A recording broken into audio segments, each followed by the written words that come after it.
Hello, vinyl community and others. It's Brian here with you.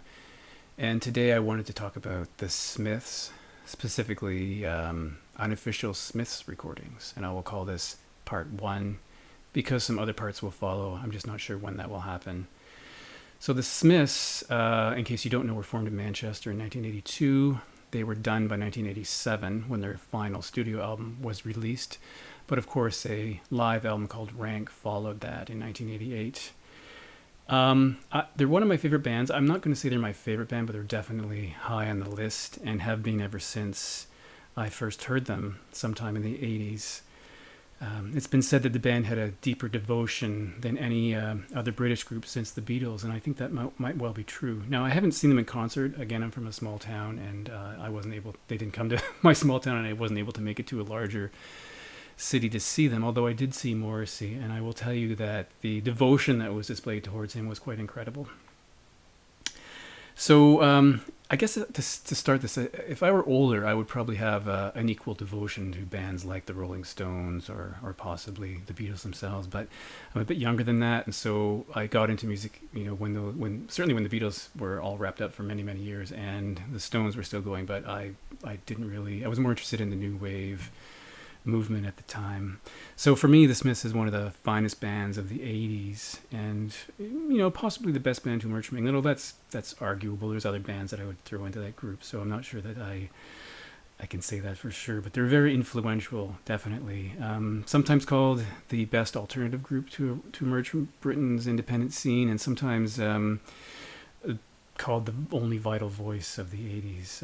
Possibly the most influential British guitar group of the 80s, maybe. It's hard to say for sure when these things are thrown around. But in any case, I'm going to talk about bootlegs or unofficial recordings. And in that category, we're talking about live recordings and sometimes recordings that contain maybe mixes that weren't released officially by the band but were somehow leaked. In terms of live recordings, as I mentioned, the Smiths released Rank in 1988 after they had broken up. And on the Queen is Dead box set, there is a Live in Boston show, which is kind of interesting. There are some other things like the Peel sessions, which aren't really live in terms of having an audience. They just happen to be live in the studio. So bootlegs obviously have a reputation for uneven or poor quality, and that's definitely true with some Smiths recordings. I'm generally underwhelmed by bootleg quality. One thing I do like about them generally is that they present a concert in its entirety, including the crowd noise between tracks, whereas so many live recordings nowadays, or even earlier, would just have a break and it would fade out and fade in, and you don't get the sense of a concert like you do sometimes with a bootleg. So, bootlegs, as you know, are not available for sale on Discogs, but there's some information available there, and that's sometimes useful to see. The other interesting thing about bootlegs is sometimes they're released under different titles, so that's kind of funny. Like, you might buy one and realize you already have it because it came under a different title. So I'm going to just do 3 records to start off because I don't want the video to be too long, and then I'll come back and do some more in the future. And I'm going to start in no particular order with this record, the Smiths' Spanish Sun, which as you can see says live in Madrid on the 18th of May 1985. That's the front cover. This is the rear jacket. So this is obviously an unofficial live recording, not the whole concert. The whole concert was presented on a CD called Live in Madrid. Now, there may be a vinyl version of that, I'm not sure, but that particular release, Live in Madrid, had all of the tracks. There's some missing from here. And this has a subset. So you can see there's How Soon Is Now, Handsome Devil, That Joke Isn't Funny Anymore. So I'm not going to read them all, but just run through of Mita's Murders on here, etc., etc. The funny thing is that if you look at the inside of this record, I should say that the all tracks were written by Morrissey and his men, which is kind of funny because everyone knows that they were almost exclusively written by Marr and Morrissey. And on that topic, I should have said, Smiths are Stephen Patrick Morrissey, Johnny Marr, Mike Joyce, and Andy Rourke. And on the back, it says tour management by the Joneses Boys, which is funny. This was mixed at Music City, France, made in France. And I was about to say that if you look on the front and the label here, it says the Jones Band. So that's kind of funny because it's not the Jones Bands, it's the Smith. And also the track listings have different names. So the back does say How Soon Is Now, but on here it's Sooner Than Now.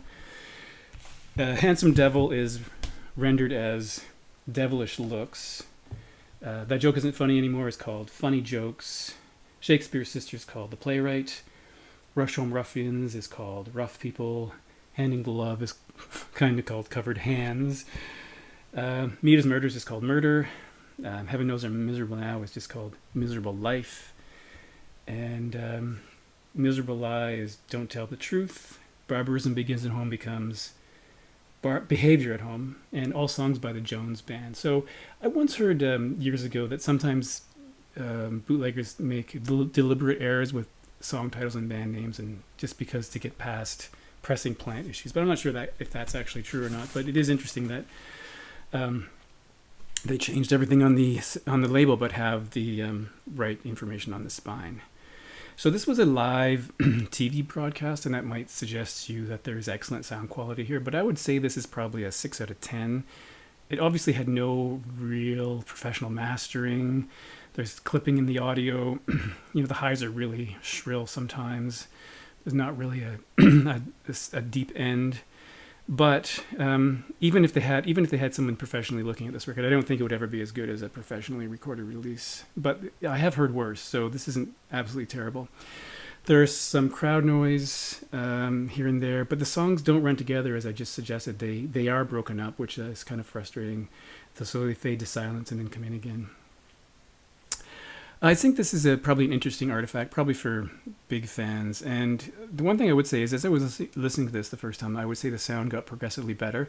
I'm not sure if that's actually true, or if it's the case where you've had a really good bottle of wine and the second bottle of wine isn't as good, but it tastes just as good because you've already had one. So maybe it just, I guess, got used to it.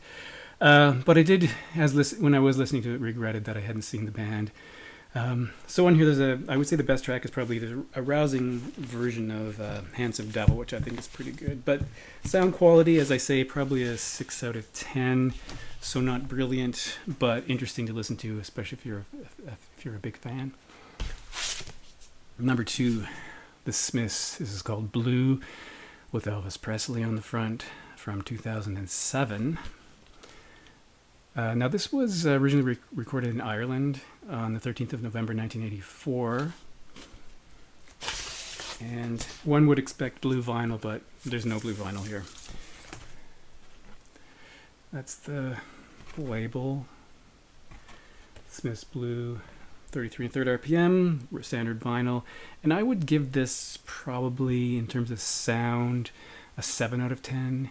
Now, if you are familiar with bootlegs and you've heard a lot of bootlegs, you might be familiar with this sound where it seems like someone's gone to a concert, but rather than holding their tape recorder up in front of the band right in front of the band in the mosh pit, instead they seem to go to the bathroom and sit in a stall and flip on the record button, or drop the cassette recorder into a garbage can with the lid closed. So you hear all sorts of crazy things, like what sounds like flushing water, or muffled screams, or unexplained thuds, and other errant things like that. This record is probably a little bit better than that, so I would say this is probably a 7 out of 10. On the other hand, the sound is pretty compressed and distorted.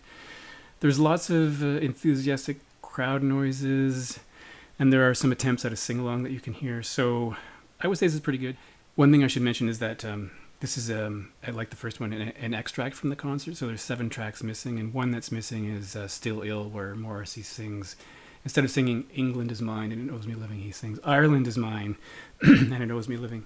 Best track I would say on here is What Difference Does It Make? Fantastic. So not perfect sound, but pretty good. And the last one I'm going to show for today is called More Panic. It's not on the spine, there's the back. And this is from a concert in 1986. I'll just tell you what it says on the back. So there's 6 tracks on here. Recorded live in 1986, and quote, "This album is thought to be one of the highest quality live Smiths recordings in existence." And I would have to agree with that. Now, the thing is, this is also an extract from a concert called Thank Your Lucky Stars. Well, that was the name of the bootleg that came out in 1994. This is really the last 6 tracks of that recording. There's 12 additional tracks which didn't make this cut. and that was split on 2 LPs. But for some reason, this was released separately. So I don't know why. This is from a gig in 1986 in Laguna Hills, California. And as it says, this actually is an excellent soundboard recording. It's not perfect, but given the previous 2, I think it's a refreshing listen, given, the pathetic, bootleg quality. So this was actually a genuine surprise and has an authentic feel to it. Now, there are some funny things in this recording, because at one point, I'm going to have to read this. Morrissey says, I wrote this down when I was listening to it recently, "I hope that the security don't ruin your night too much, but I'm sure that they will do their best. Never mind, they're outnumbered." So he had sort of an issue with security at this gig.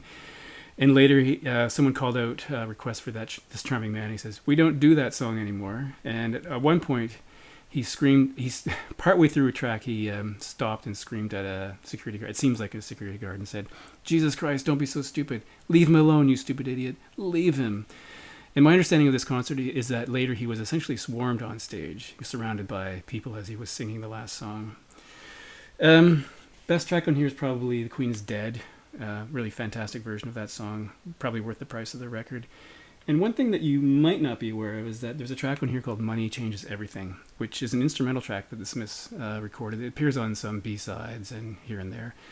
But later, Brian Ferry and Johnny Marr turned that song into The Right Stuff. So that becomes The Right Stuff. So if you listen to that track, you will get a clue of how he came up with The Right Stuff. So this one is on heavyweight vinyl and has very unhelpful labels, just red on either side, no information. But again, if you're looking for the best Smiths bootleg, this is great.